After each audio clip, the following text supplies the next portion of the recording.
여러분들은 살면서 여러분들의 첫 기억 이런 게 무엇입니까?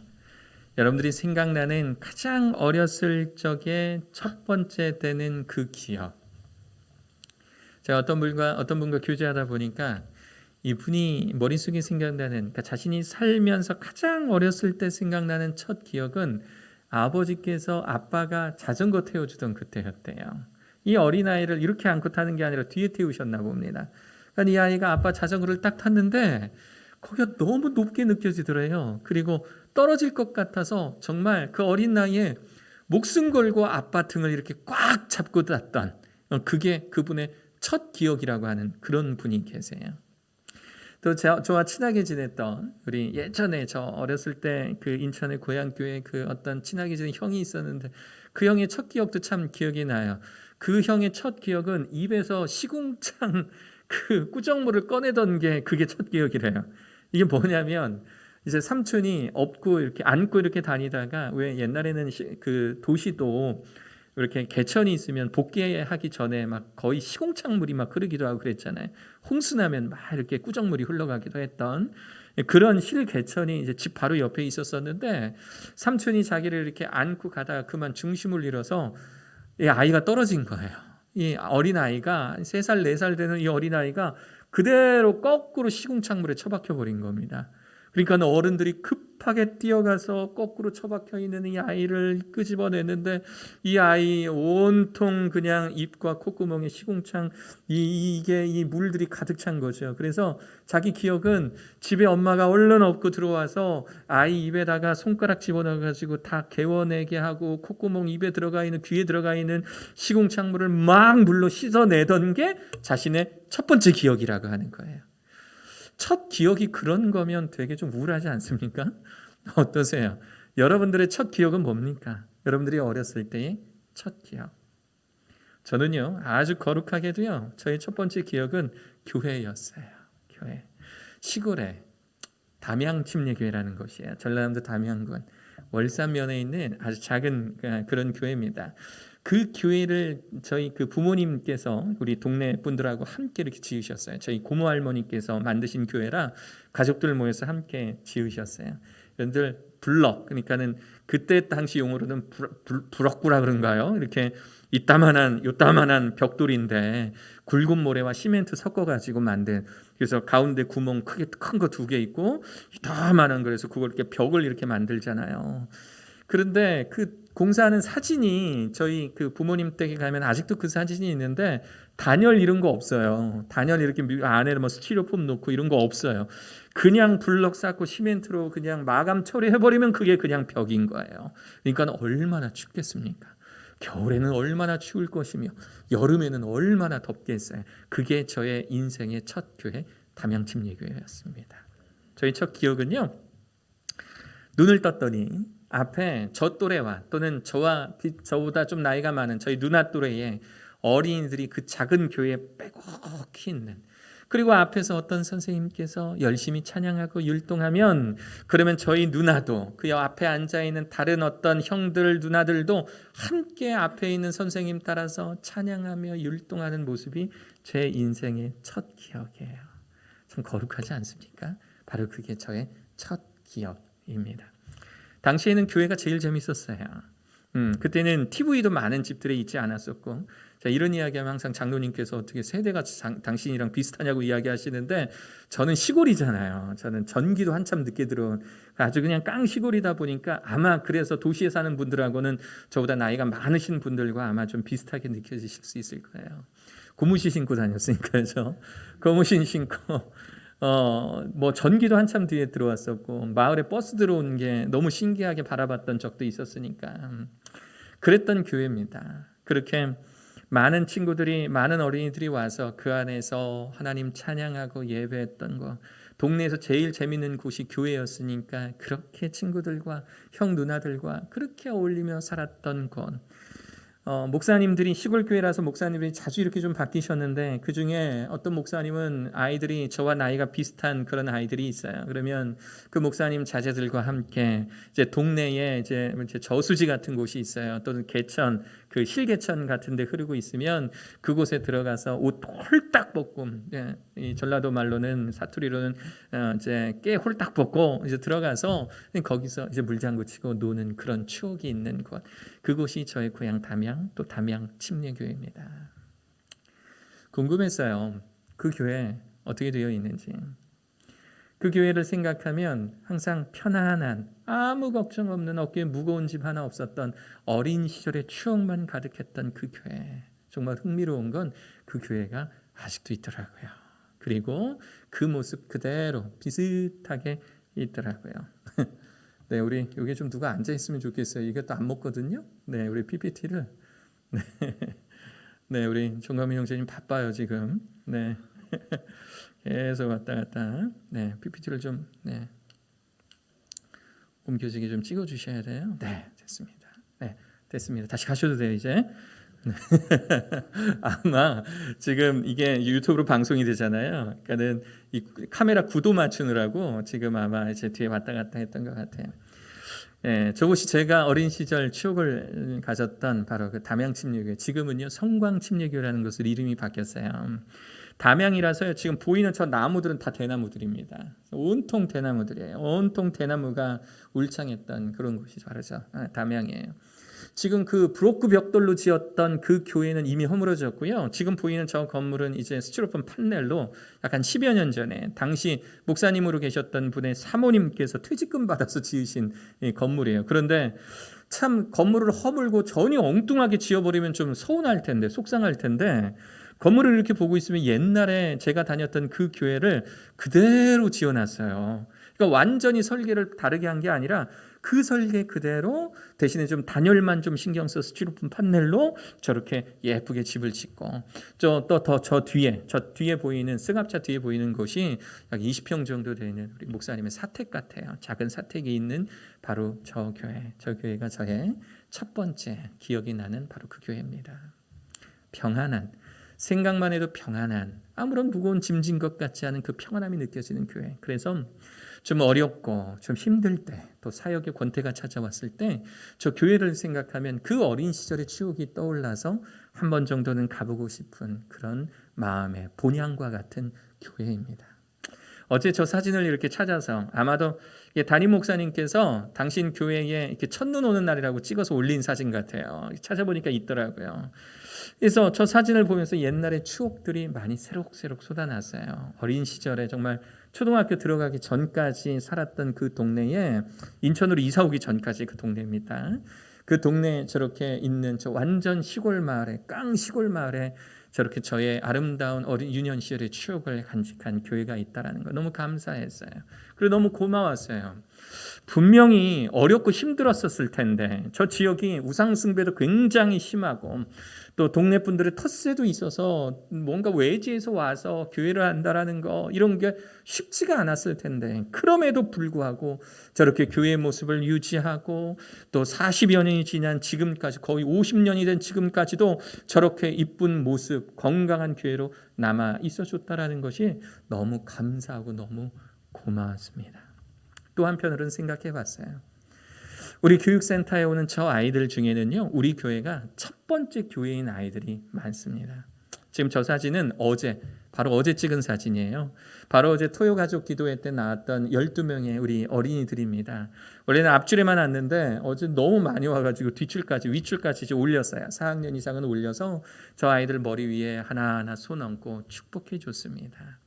저 아이들도 우리 이 교회가 첫 번째 교회인 아이들이 있을 텐데, 그래서 먼 훗날 우리 정도의 나이가 되었을 때 나의 영적인 본향은 어디지?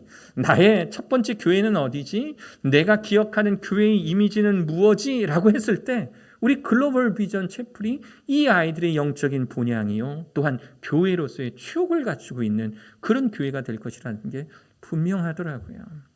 이 아이들이 나중에 나이 들어서 어린 시절을 추억할 때, 맞아, 내가 옛날에 다녔던 그 교회, 내가 교육센터와 함께 매주 거의 매일 살다시피 한 바로 그 교회. 엘리베이터 문이 열리면 그러면 인상 좋은 선생님들이 나를 반겨주고, 그리고 태권도장 안으로 들어가면 푹신한 바닥에 앉아서 이 정선 전우사님이 정말 열띠게 말씀 전해주던 바로 그런 교회. 정말 나를 아끼고 사랑해 주시는 선생님과 함께 두런두런 모여서 성경 공부도 하고, 그리고 그 어느 팀과 붙어도 이길 수 있을 만큼 열심히 피구 경기를 했던 바로 그 추억이 있는 교회. 때가 되면, 새 학기가 되면 성도님들이 우리들 이렇게 공부 잘하라고 성도님들이 돈을 모아서 학용품도 사주시고, 또 이렇게 장난감도 사주시고 했던, 언제나 가면 즐겁고 재밌었던 교회. 나의 고향 글로벌 비전 세종 이채플. 아마 아이들은 우리들의 교회를 그렇게 생각할 것입니다. 그런 의미에서요, 우리 교회는 멈춤이 없어야 합니다. 그침이 없어야 합니다. 사명을 멈춰서는 안 된다라고 하는 겁니다. 주일 예배가 멈춰서도 안 되고요, 기도하기로 작정한 모임이 멈춰서도 안 됩니다. 마치 살아있는 사람의 몸속에 심장이 뛰고 있는 것처럼 우리의 교회도 멈춤이 없이 열심히 신앙생활, 예배 활동이 계속되어져야 해요. 그래서 우리 아이들이 먼 훗날 우리 글로벌 비전 세종 이체포를 찾아왔을 때 분명 저도 늙고 여러분들도 나이 많이 드셨을 거예요. 많이 나이 들고 정말, 하지만 너가 그때 2020년 2021년에 우리 교회에서 예배 드렸던 걔니? 걔라고 부르기에도 정말 참 민망할 정도로 이렇게 많이 크다니, 너가 이렇게 되다니. 우리 아이들을 보면서 우리가 그렇게 옛날을 추억하게 될 날이 분명히 있을 것입니다. 오래전 내비게이터 선교회의 창시자 도스 트롯맨이라고 하시는 분이 계세요. 저분입니다. 내비게이터 선교회 유명하죠. 우리나라에도 이제 60년대, 70년대에 우리나라의 제자 훈련 붐이 일었을 때 이 도스 트롯맨이라고 하는 분의 많은 어떤 이론들이 많이 차용이 되었었죠. 이분은요, 교회의 지속적인 움직임, 건강한 신앙생활을 위한 교회의 본질을요, 수레바퀴에 비유했습니다. 바로 저렇게 생긴 수레바퀴예요. 저 수레는요, 가만히 멈추기 위해 만들어진 물건이 아닙니다. 그렇죠. 저 수레에 짐을 싣고 앞으로 가든 뒤로 가든 어디론가 끊임없이 움직이도록 만들어진 것이 바로 저 수레예요. 저 수레에서 가장 중요한 것은 그 움직임이 있을 수 있도록 해주는 바로 저 수레 바퀴입니다. 다시 말해서 저 수레의 심장과 같은 저 수레바퀴가 얼만큼 튼튼하냐에 따라서, 견고하냐에 따라서 저 수레의 수명이 달라지고요, 저 수레의 성능이 달라집니다. 이것이 바로 수레바퀴. 이 도스 트로트맨은 올바른 교회의 본질, 건강한 교회의 본질, 그리고 건강한 성도들의 어떤 이 생활의 균형을 바로 저 수레바퀴에서 찾았습니다. 그러므로 의미에서 지금부터 설명하는 이 수레바퀴의 원리는 교회의 본질이자 우리 사랑하는 성도님들의 건강한 신앙생활의 본질이라고 보시면 되겠습니다. 세상이 아무리 힘들고 어려워도 코로나19로 예배 자체도 힘들고 버거울지라도, 세상 사람들에게 개독교라고 욕먹고 니네나 잘하라고 나무람을 당해도, 그래도 우리가 관리하고 유지해야 할 교회의 본질, 그것이 오늘 여러분들과 함께 살펴볼 바로 저 수레바퀴의 원리예요. 그래서 지금부터 제가 설명드리는 것 여러분 한번 잘 기억해 보시고, 일부 예배 때도 사진을 열심히 찍으시는 그런 성도님도 계신데 너무 감사했어요. 지금부터 설명하는 것들 한번 잘 들어보시고요. 과연 우리 교회는 건강한지, 과연 나의 신앙의 삶은 건강하게 균형을 이루며 살고 있는지 여러분 한번 되짚어 보십시오. 만약에 우리 교회에 부족한 것이 있다면, 그러면 우리는 이 부족한 것 메우기 위해서 우리는 어떻게 신앙생활을 해야 될지, 만약에 내 성도의 삶의 신앙생활 중에 균형을 이루지 못하고 있는 것들이 있다면 내가 이거 균형을 이루며 잘 살아갈 수 있는 방법이 무엇이 있는지 여러분 한번 잘 눈여겨보십시오. 이 커다란 수레바퀴가 교회라면 그 중심에는요, 예수 그리스도가 있어야 합니다. 교회의 중심은 예수 그리스도예요. 중심에 예수 그리스도가 없는 교회는 교회가 아닙니다. 만일 교회의 중심에 이만희가 있고 정명석이가 있고 만약에 문선명이가 그 안에 있다면 그 교회는요, 교회가 아니에요. 우리는 그런 교회를 이단이라고 부르고요, 우리는 그런 곳을 사이비 종교 집단이라고 부르는 겁니다. 만약에 교회 안에 예수 그리스도가 없는 교회라면 그렇다면 그 교회 결단코 교회라 부르지 마십시오. 또 예수 그리스도를 믿는다고 하지만 우리 교회야, 나 교회 다녀왔어 라고 말하지만 우리들의 생활 가운데 예수님의 말씀이 전혀 영향을 끼치지 않고 있다면, 나 분명히 주일날 가서 예배를 드리고 왔는데 하나님 말씀 듣고 왔는데 그 말씀이 내 삶에 1%도 영향을 끼치지 않고 있다면 그렇다면 여러분들은 교회에 출석하고 계신 것이 아닙니다. 만약 앞에서 설교하는 설교자의 목소리가 단순한 인문학 강의 정도로만 들린다면, 그래서 참고할 만한 참고 대상으로만 느껴진다면 그렇다면 그것은 올바른 교회의 모습이다라고 할 수가 없는 거예요. 그래서 오늘의 말씀을 우리들은 이렇게 이야기해요. 그러므로 너희가 그리스도 예수를 주로 받았으니 그 안에서 행하되.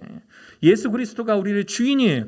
예수 그리스도를 우리의 주인으로 우리가 받았으니 그분의 안에서 행해야 한다는 거예요. 그리고 그 안에 뿌리를 박으며, 나무가 잘 자라기 위해서는 수분도 빨아먹고 영양분도 빨아먹어야 되는데 그 토양이 어디냐면 바로 예수 그리스도라고 하는 겁니다.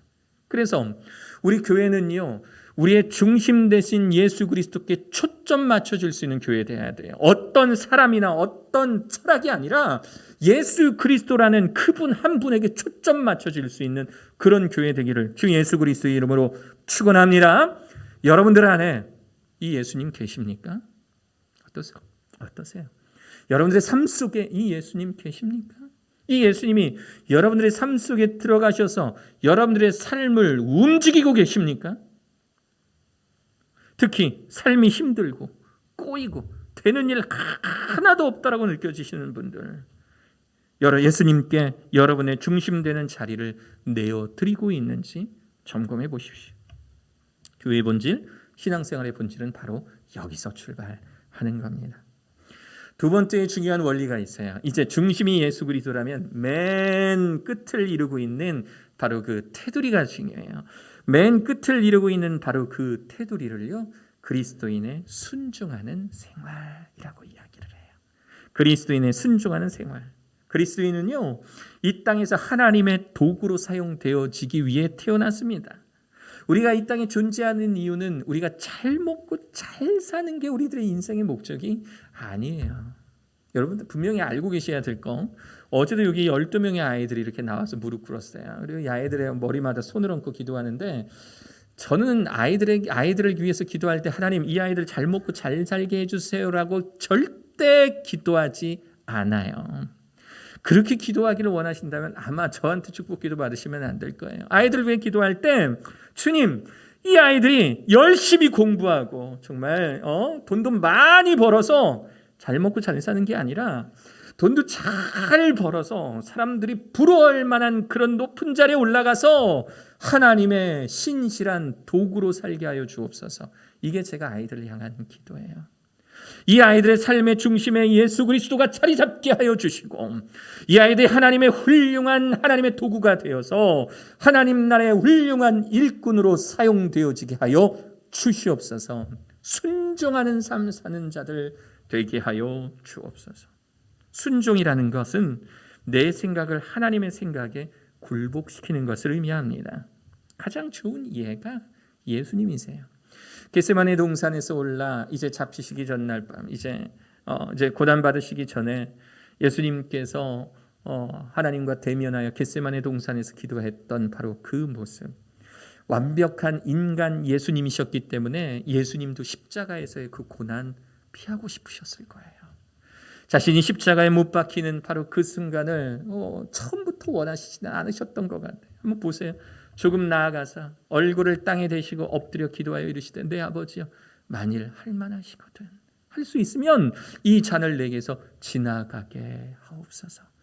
이 잔을 내게서 지나가게 하옵소서. 그러나 나의 원대로 마옵시고 아버지의 원대로 마옵소서. 인간인 나의 마음은 이 십자가, 저 극악무도한 죄인들만 달려있는 저 십자가로부터 벗어나고 싶은 것이 나의 마음이나, 그러나 나의 마음대로 마옵시고 아버지의 뜻대로 하옵소서. 나의 뜻을 하나님의 뜻에 철저히 굴복시키는 좋은 예를 보여주시는 예수 그리스도, 이것이 바로 순종하는 생활의 좋은 모습입니다. 이 순종이 있었기에 인류는 구원을 얻을 수 있었던 것입니다. 우리 교회 안에, 우리 신앙생활 안에서 하나님의 역사하심을 경험하고 싶으시다면 말씀에 순종하시는 여러분 되시기 바랍니다. 순종의 그 강도만큼 우리들의 교회, 우리들의 신앙생활은 강해질 것이며, 순종의 크기만큼 우리의 교회, 우리들의 신앙생활의 크기 또한 달라질 것입니다. 하나님 앞에 철저히 순종하실 수 있는 저와 여러분들 되시기를 주 예수 그리스도의 이름으로 축원합니다. 자, 이제 중심 되신 예수 그리스도와 순종하는 크리스찬의 생활이 테두리를 이루었다면, 이제 중심 되신 예수 그리스도와 이 테두리를 연결하는 6개의 바퀴살을 보시게 될 겁니다. 바퀴살이 6개가 있어요. 이것들은 교회의 구성 요소입니다. 성도의 신앙생활 가운데서 늘 힘써야 할 6가지예요. 교회의 본질인 거예요. 이것들은 균형을 이루어야 하며 어떤 것이 특히 약하거나 어떤 것이 특히 길거나 착취 작으면 안 됩니다. 특별히 도드라져 버리면 균형 있는 교회, 균형 있는 신앙생활이라고 할 수가 없어요. 혹시 지금부터 나열하는 저 6가지 중에 내가 부족한 것이 무엇인지 점검해 보십시오.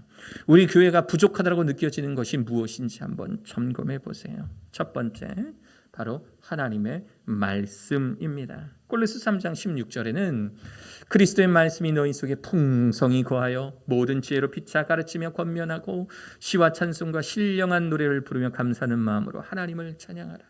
만약에 누군가에게 권면하고 싶거든 인간적인 사변으로 그 사람을 이렇게 위로를 해주는 것이 아니라 우리 가운데 있는 하나님의 말씀, 우리에게 주신 하나님의 말씀으로 다른 이들을 권면하고 위로해 주라라고 말씀해 주고 계시는 거예요. 교회는 말씀을 떠나서는 살 수 없는 곳이기 때문에 교회 안에서 이루어지는 모든 일들, 모든 사람의 말과 행동은 하나님의 말씀에 기초해서 기준해야 된다라고 하는 겁니다. 지난주 목요일에 우리 윤서민 성도님 오셔서 시댁 형님에 대해서 말씀하셨을 때 좀 마음이 되게 많이 아팠어요. 너무 젊으세요. 간암에 걸리신 분이 너무 젊으세요. 저보다 한 2살 정도 많으시고 너무 젊으시고 아이들도 이제 한참 키우셔야 될 텐데 하나님께서 이분을 그냥 이대로 데리고 가실 것 같지는 않은 거예요. 무엇보다 이분이 치유하시는 그 하나님 예수 그리스도를 좀 경험하셨으면 좋겠는데 누군가 이분에게 예수 그리스도를 전하고 있지 않다면 그러면 저라도 좀 어떻게 해보고 싶은 거예요. 그래서 제가 뭐 했냐면 우리 윤소민 성도님 그 자리에서 기도해드리고 난 다음에 밑으로 이제 내려가는데 내가 이분에게 편지를 좀 써드려야겠다 싶은 거예요. 그래서 제가 글씨 어떻게 쓰는지 아시잖아요.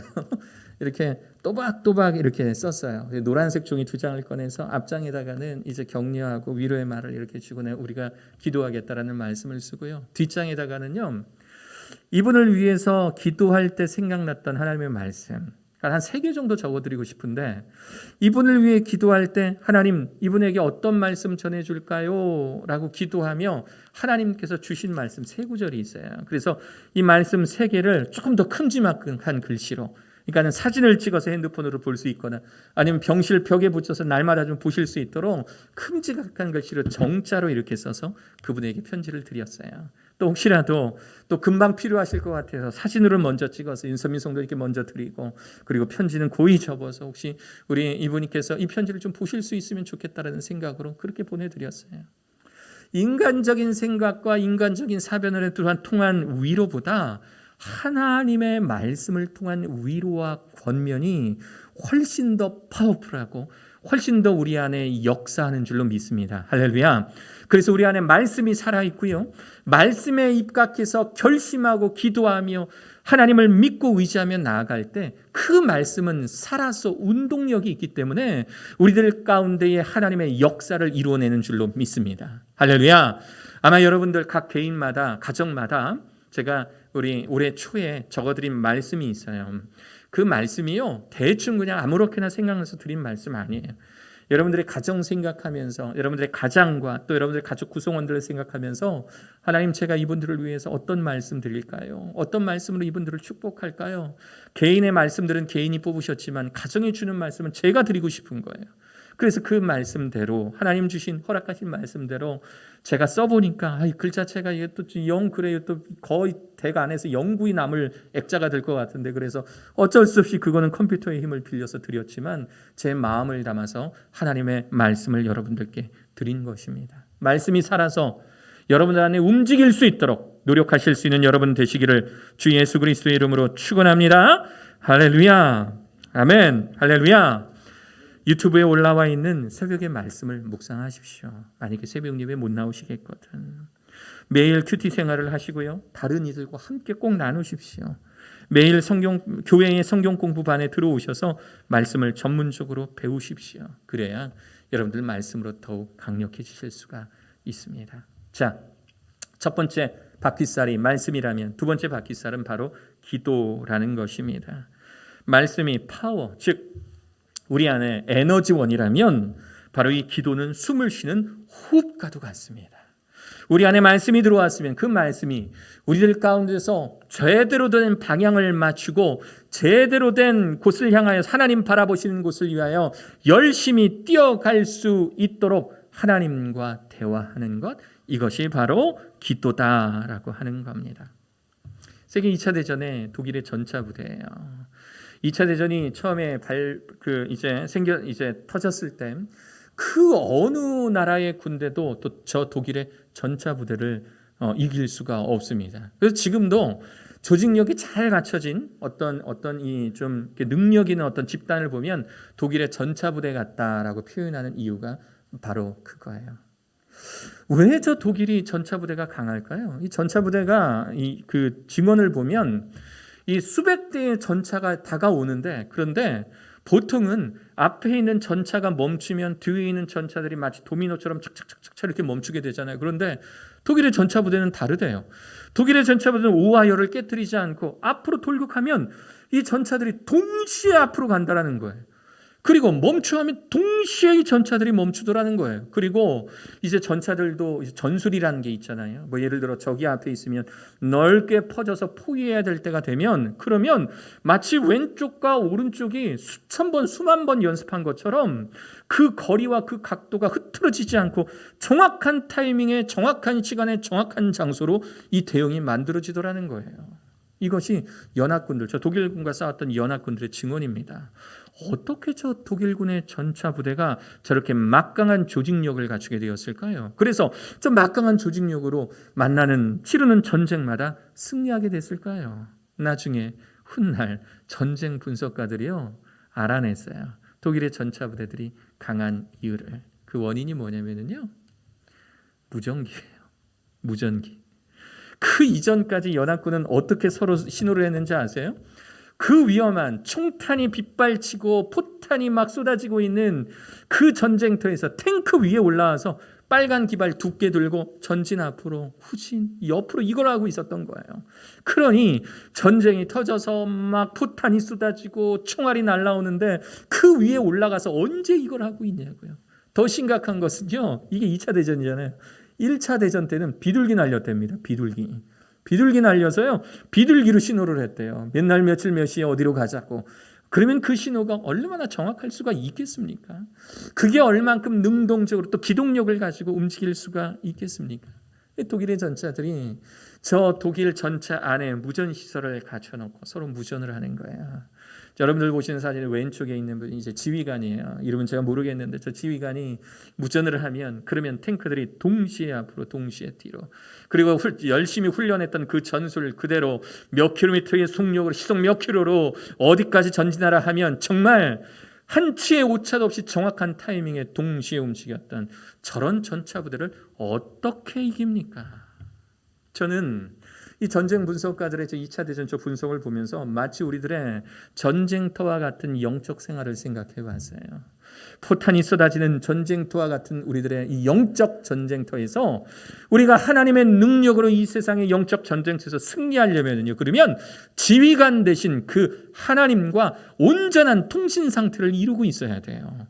하나님 오늘은 나에게 뭐라고 말씀하시는지, 오늘은 나에게 이 순간 지금 내게 뭐라고 말씀하시는지, 주님 저 말씀을 통해 나를 어떻게 변화시키기를 원하시고 어느 방향으로 가기를 원하시는지 올바로 초점 맞추어 두려면 마치 저 독일 전차부대가 무전기를 들고 지휘관의 통솔을 따랐던 것처럼 우리도 기도를 통해서 우리들의 주인 대신 하나님의 음성에 귀 기울여야 하는 줄로 믿습니다. 할렐루야. 그래서 교회의 본질 중에 하나는 바로 저 기도의 생활이에요. 건강한 크리스찬의 삶의 중요한 요소 중에 하나가 바로 저 기도 생활입니다. 여러분 어때요? 기도 생활 잘하고 계세요?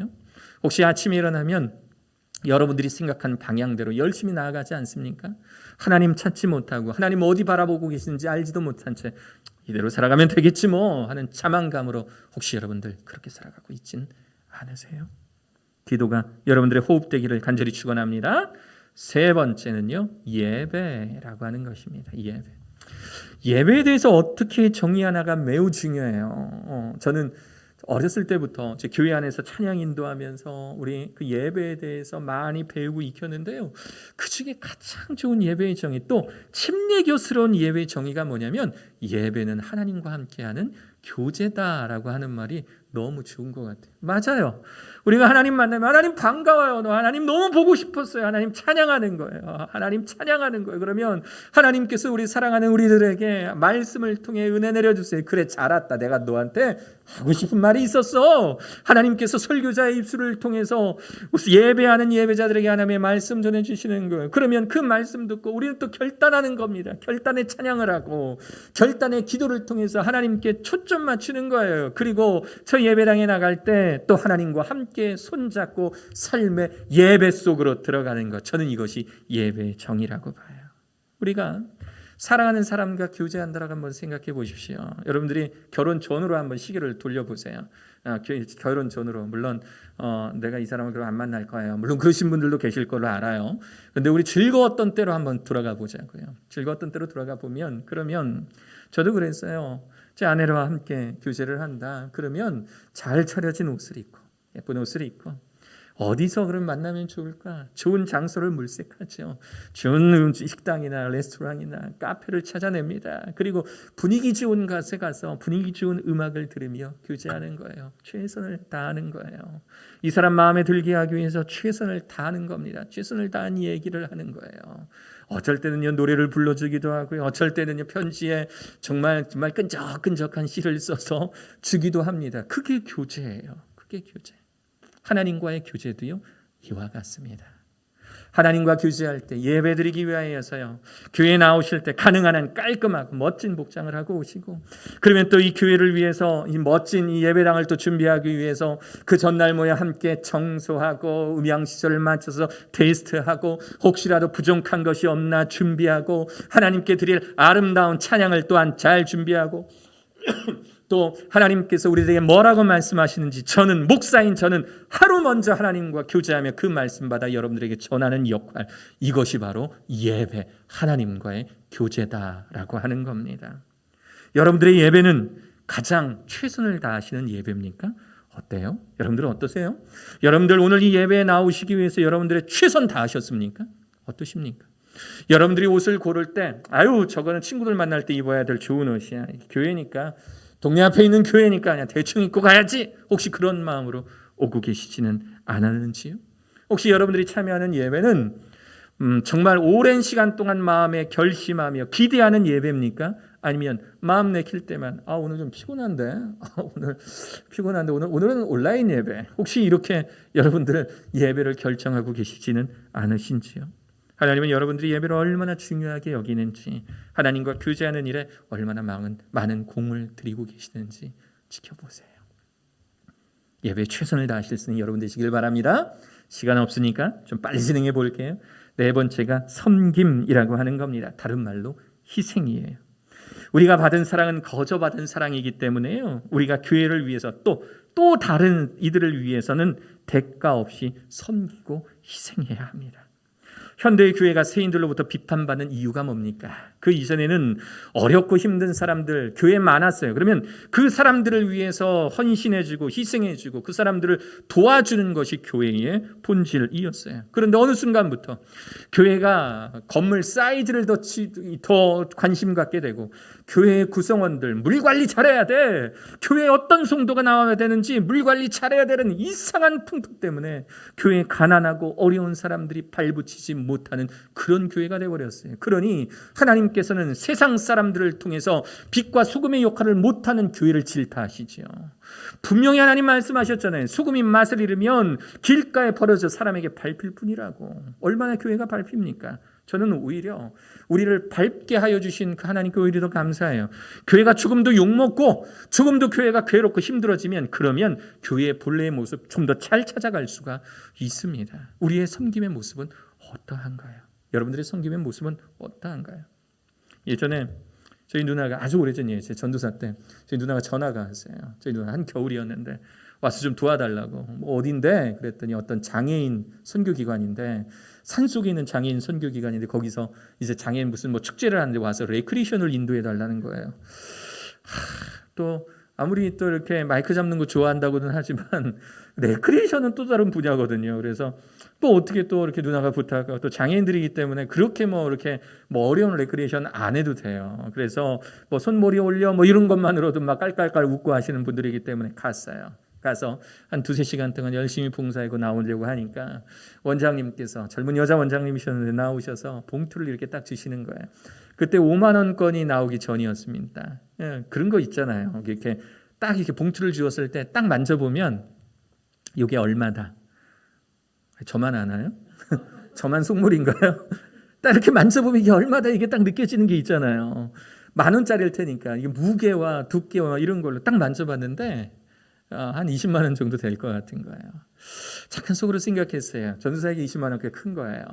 여기까지 오는데 이 기름값만 한 진짜 몇만 원 들었는데 그런데 이거 꽤 큰 돈인데 그런데 처음에 제 마음 이 어려우신 분들 앞에서 열심히 나의 재능을 가지고 섬겨드리는 거 내가 받은 것 하나님께 거저 받았으니 거저 드리겠다 생각했었어요. 그래서 일단은 받았어요. 그 가운데서 신랑이 할 게 아니라서 일단은 받고 감사합니다라고 하고 차에 타기 직전에 저희 누나 손에 딱 쥐어줬어요. 그리고 헌금해. 그리고 차에 딱 올라타서 창문 한쪽 딱 내리고 손을 이렇게 딱 흔들어주고 왔어요. 얼마나 멋있습니까? 그렇죠? 헌금해. 그리고 딱 이렇게 손 들어주고 오는 어떤 모습. 저는 크리스찬들이요. 섬김에 있어서 희생에 있어서 하나님 앞에서 누군가를 돕는 일에 있어서 좀 멋진 사람이 됐으면 좋겠어요.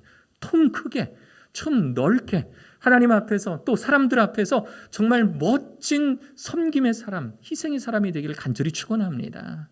우리 4월 10일에 저 앞마당에서 우리 이제 바자회 합니다. 저는 이 바자회가 억지로 하는 이런 바자회 안 됐으면 좋겠습니다. 정말 우리 교회 성도님들이 멋지게 마치 내 일처럼 내 장사처럼 정말 물건도 좋은 물건 잘 기증받고 그 기증받은 물건을 제값에 잘 팔아서 그래서 희세중 지역이 어렵고 힘든 분들 도와드리는 이 일에 내 이름 내 얼굴 내세우는 것이 아니라 그냥 멋지게 아무렇지도 않게 쿨하게 도와줄 수 있는 그런 모습들이 저와 우리 여러분들 또 우리 교회 성도님들 되시기를 주 예수 그리스도의 이름으로 축원합니다. 할렐루야. 5번째 증거입니다. 증거. 구원받은 그리스도인이라면 내가 믿는 예수님을 다른 이들에게 전달하는 삶을 살아야 돼요. 나 혼자 구원받고 나 혼자 천국 약속받으면 그러면 우리 사랑하는 가족들 어떡합니까? 나와 함께 일하는 직장의 동료들 어떡합니까? 내 친한 옆집 그 누구누구네 엄마는 어떡합니까? 그분들에게 예수 그리스도의 복음 전하실 수 있는 여러분 되셨으면 좋겠어요. 제가 우리 이창선 전도사님을 정말 좋아하고 존경하는 이유가 있어요. 이창선 전도사님은요, 창피한 게 없어요. 거절에 대한 두려움이 없는 사람 같아요. 그래서 기차 안에서 만나는 군인에게도요, 하나님 말씀 전하고요, 동네 대방 무슨 상가 저기 그냥 돌아다니다가 그냥 좀 이렇게 들어가가지고요, 그냥 들어가서 복음 전하기도 하는 분이 이 전도사님이에요. 저보고 저기를 신방 가자고 얼마나 졸라대던지 그래서 지난주에 우리 목회자들 데리고 신방 갔어요. 그렇게 만난 한 분을 만나서요. 그 신방을 했는데 우리 그 백민아 집사님도 같이 갔어요. 같이 가셔서 그 옆집이어가지고 같이 가는데 얼마나 감사하고 좋아하시는지. 예수 그리스도의 복음 전하는 거 우리들의 사명인 줄로 믿습니다. 물론 거절에 대한 두려움이 있어요. 그러나 그 복음 전하는 거 사명이에요. 사명은 좋든 싫든 그 일을 하는 것이 사명입니다. 여러분들 주변에 복음이 필요하신 분들이 누구신지 생각해 보시고 말씀 하나님의 복음 예수 그리스도께서 당신의 죄를 위해 십자가에 못 박혀 돌아가셨으니 그 사실을 믿으면 저와 함께 천국 갈 수 있습니다라는 이 복된 소식을 전하실 수 있는 여러분 되시기를 축원합니다. 마지막 6번째는 교제라는 것입니다. 교제. 코로나로 인해서 가장 많은 피해가 바로 이 교제라는 부분에 대해서 나와요. 말씀과 기도는요 혼자서 할 수 있어요. 온라인 예배를 드리면서 말씀의 은혜 받을 수 있고요. 조용히 무릎 꿇고 하나님과 일대의 관계 속에서 기도의 관계 속으로 들어갈 수가 있어요. 그러나 이 코로나로 인해서 도저히 회복되지 않는 것, 그것이 바로 저 교제라고 하는 겁니다. 그렇다고 해서 우리가 포기해서는 안 됩니다. 코로나 시기를 살아간다고 해서 포기할 것이 아니라 포스트 코로나를 바라보는 성도의 입장에서 어떻게 하면 우리가 좀 더 교제할 수 있을까? 어떻게 하면 예전의 모습으로 교제의 회복의 모습을 가질 수 있을까?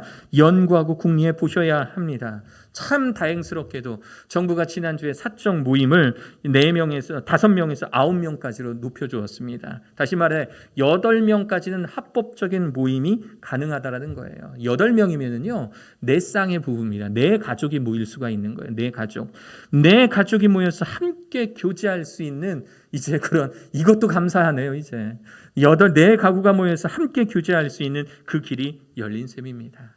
사랑하는 성도 여러분, 목장 열심히 모여 교제하십시오. 우리 아무리 바빠도 시간을 내어서요 열심히 교제해 주셔야 돼요. 어떤 성도님들이 그러시더라고요. 우리 사역자들이 많다 보니까 글로벌 사역자들이 평일에 너무 바쁘다는 거예요. 그래서 이분들과 좀 만나서 교제하려면 도대체 언제 만나야 되는지 정말 좀 이렇게 힘들 때가 있다라는 거예요. 마음속에 좀 반성이 많이 됐어요. 그래서 우리 교육센터에 사역하는 우리 사역자 성도님들에게 제가 이야기했어요. 만약에 수업 말고 그 나머지 시간에, 그러니까 학생들을 만나야 되는 본질의 시간 말고 나머지 시간에 교회 활동, 목장 모임이 필요하다. 그러면 외출증 쓰고 나가십시오. 나가서 성도님들과 충분히 활동하고 교제 활동하고 오십시오. 그 시간을 보장해 드리겠습니다. 라고 말씀드렸어요. 우리 사랑하는 이 안에 있는 사역자 여러분들에게 다시 한번 말씀드립니다. 우리 교회가 교제의 활력을 얻을 수 있도록 여러분들 많이 희생해 주셔야 돼요. 많이 노력하셔야 돼요. 그러실 수 있는 우리 사랑하는 성도님 되시기를 주 예수 그리스도의 이름으로 다시 한번 축원합니다. 자, 중심 되신 예수 그리스도, 크리스찬에 순종하는 생활, 말씀, 기도, 예배, 섬김, 증거, 교제의 6개의 바퀴살이 만들어졌어요. 이것들은요 물리학에서 말하는 최소량의 법칙을 따라갑니다. 마지막 원리. 이게 뭐냐면요. 최소량의 법칙은 뭐냐면 저렇게 합판을 연결해서 만든 저 통나무, 이 통이 있다라고 한번 생각을 해 보십시오. 저 통에서 나무 하나만, 어떤 나무 하나가 부실하고 어떤 나무가 유독 짧다면 저 안에 들어갈 물의 양은 가장 작은 그 나무에 근거합니다. 무슨 얘기냐면 여러분들이 가지고 있었던 우리가 교회 본질이라고 말하는 말씀과 기도, 예배, 섬김, 증거, 교제 중에 그 어느 것 하나라도 부족하면 최소량 법칙에 의해서 우리들의 어떤 이 교회로서의 이 파워, 또 우리들의 균형 잡힌 영적 생활은요 저 6가지 중에 가장 작은 것에 따라갈 수밖에 없는 거예요. 만약에 예를 들어서 제가요 기도도 많이 하고 예배도 잘 드리고 섬기기도 잘하고 증거도 잘하고 교제도 잘하는데 예를 들어 제가 말씀 보는 일을 소홀히 한다고 생각해 보십시오. 매 주일마다 설교를 죽 쓰고 있는. 그러면 여러분들 저라는 한 목사를 바라볼 때, 목회자를 바라볼 때에 어떻게 좀 높이 평가하실 수 있으세요? 어떠세요? 만약에 제가 나머지를 다 잘하는데 기도를 못하네. 그렇다면 여러분들 저의 신앙생활을 어떻게 바라보십니까? 저를 바라보시는 그 잣대가 여러분들의 잣대가 돼야 됩니다. 최소량의 법칙. 모든 것들이 다 균형을 이루면 모든 것들이 다 건강한 상태로 유지가 되는 것. 그것이 바로 저 최소량의 법칙에 따른 교회의 본질 원리라고 하는 것입니다. 여러분들은 이 6가지 중에 어느 것이 부족합니까? 우리 교회가 교회의 본질을 더욱 확고히 하기 위해서 저 6가지 중에 어느 것을 더욱더 노력해야 한다 생각하십니까? 분발하십시오. 열심을 내십시오.